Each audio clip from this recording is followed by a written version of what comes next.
শুভ সন্ধ্যা বন্ধুরা। আজ হলো 28 নভেম্বর শুক্রবার। আজকের সন্ধ্যার বিশেষ বিশেষ খবর হলো 10,000 কোটিতে 5 গ্রামে হচ্ছে বাঁশ থেকে মিথানল শিল্প।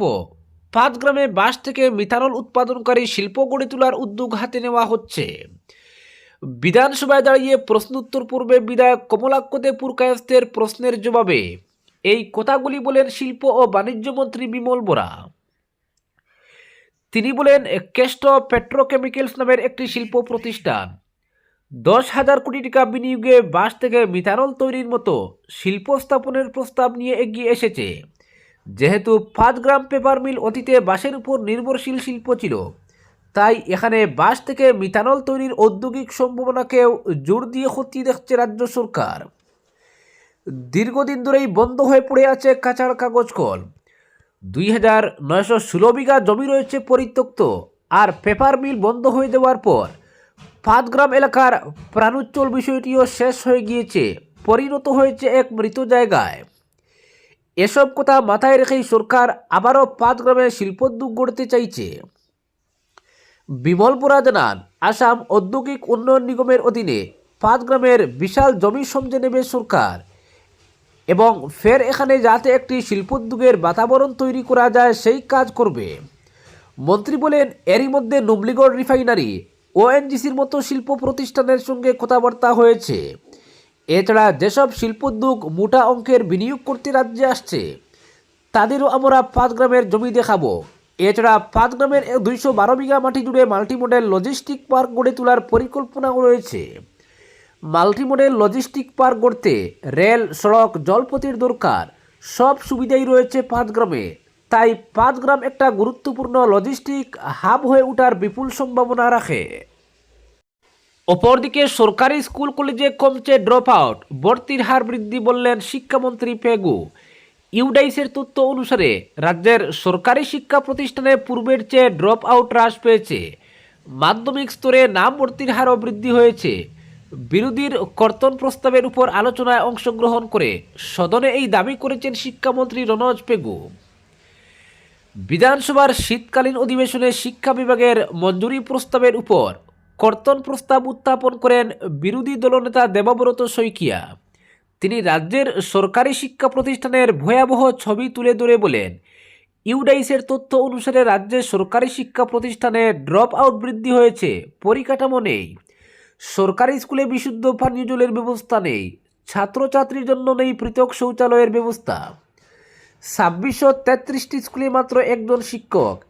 এনইপি অনুসারে ছাত্র শিক্ষকের অনুপাত কার্যকর হয়নি। একটি রুমে একাধিক ক্লাস সরকারি স্কুলে নিয়মে পরিণত হয়েছে। অন্যদিকে রাজ্যের শিক্ষা বিভাগের কঠোর সমালোচনা করে বিধায়ক অখিল গগৈ বলেন, রাজ্যের সরকারি শিক্ষা ব্যবস্থা পরিচালনায় সম্পূর্ণ ব্যর্থ হয়েছে বিজেপি সরকার।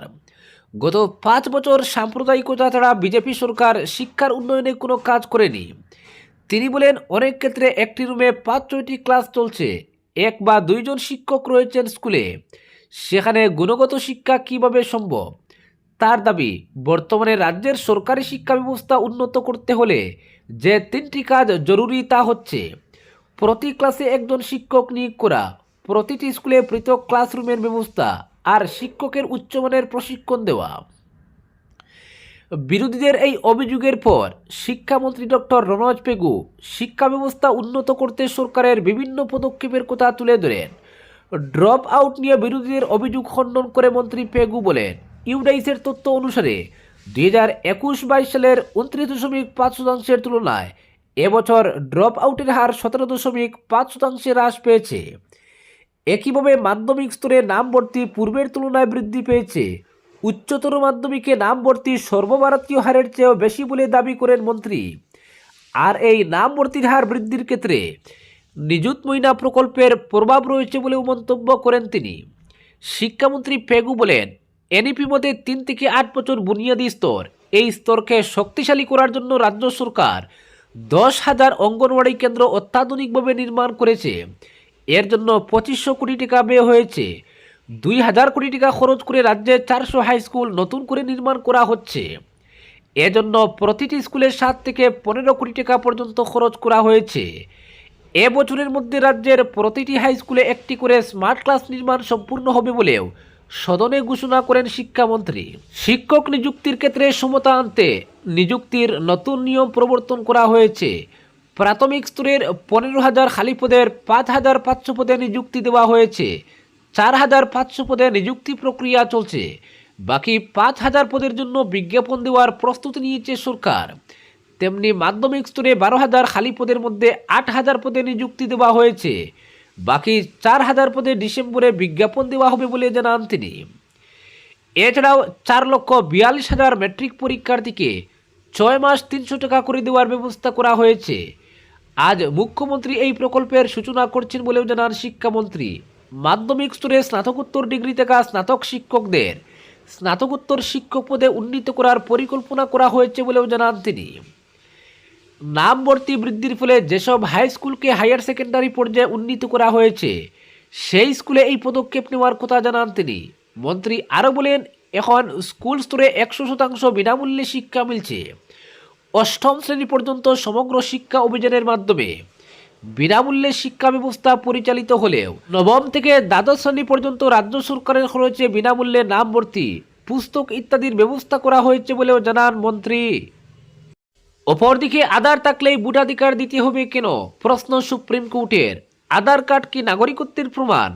দীর্ঘদিনের এই সংশয় নিয়ে আবারও বড় মন্তব্য করল সুপ্রিম কোর্ট। বাংলা, তামিলনাড়ু সহ একাধিক রাজ্যের এসআইআর মামলার শুনানিতে শীর্ষ আদালত স্পষ্ট জানিয়ে দিল, আধার কার্ড কখনোই নাগরিকত্বকে সম্পূর্ণভাবে প্রমাণ করতে পারে না। শীর্ষ আদালতের প্রশ্ন, আধার কার্ড থাকলেই কি ভোটাধিকার দিতে হবে? এসআইআর মামলা চলাকালীন মামলাকারীদের আইনজীবীদের বক্তব্য ছিল, বৈধ নথির তালিকায় আধারকে নাগরিকত্বের প্রমাণ হিসেবে ধরা হোক।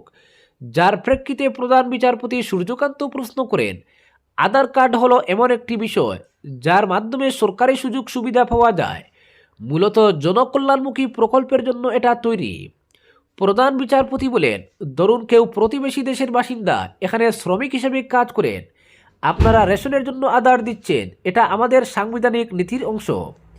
কিন্তু শুধুমাত্র তাকে আধার নথি দেওয়া হয়েছে বলে কি তাকে এখন ভোটার হিসেবে গণ্য করা উচিত? ডিভিশন বেঞ্চের আরেক বিচারপতি দীপঙ্কর বাগচি স্পষ্ট জানান, কোনো ভোটারের নথিপত্র ঠিকঠাক রয়েছে কিনা তা যাচাই করার সাংবিধানিক এখতিয়ার রয়েছে নির্বাচন কমিশনের। তিনি আরও বলেন, আধার কার্ড কখনোই নাগরিকত্বকে সম্পূর্ণভাবে প্রমাণ করতে পারে না। সে কারণেই আমরা বলেছি এই তালিকার মধ্যে অন্যতম একটি নথি হতে পারে, একমাত্র নথি নয়। যদি কারো ভোটাধিকার কেড়ে নেওয়া হয় তাকে নোটিশ দিতে হবে। অবশ্য শুনানিতে একই সঙ্গে শীর্ষ আদালত জানিয়েছে, যদি মামলাকারীরা উপযুক্ত কারণ দেখাতে পারেন তাহলে এসআইআর প্রক্রিয়া পিছিয়ে দেওয়া হতে পারে।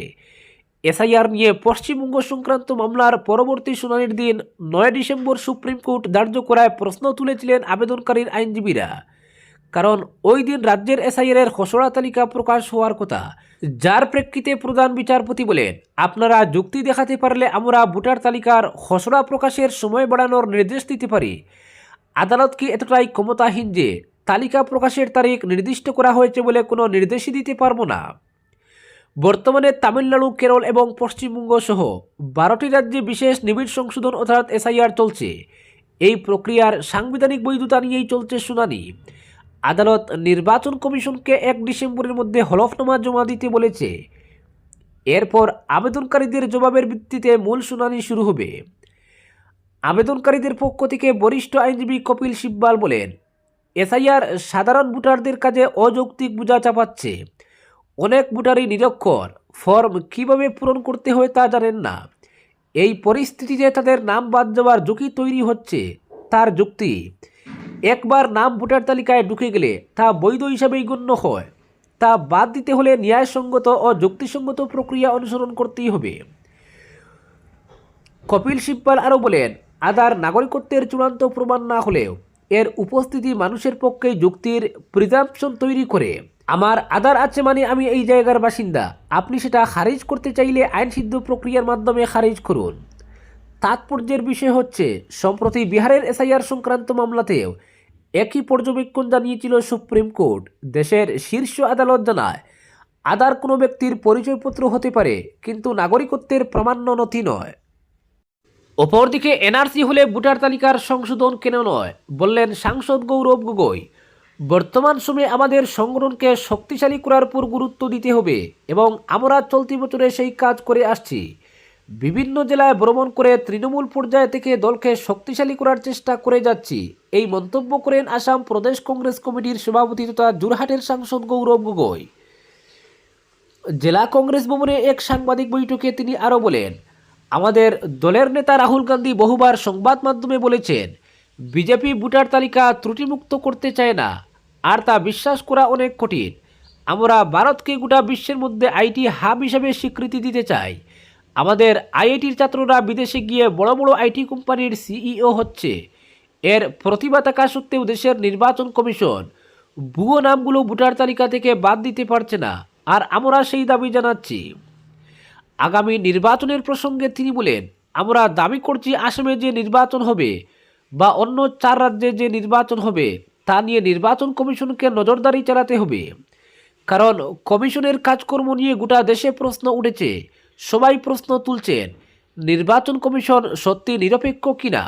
ফলে সরকারি কর্মকর্তারা গ্রামে গিয়ে যে শুদ্ধ ভোটার তালিকা তৈরি করবেন তা খুব কঠিন।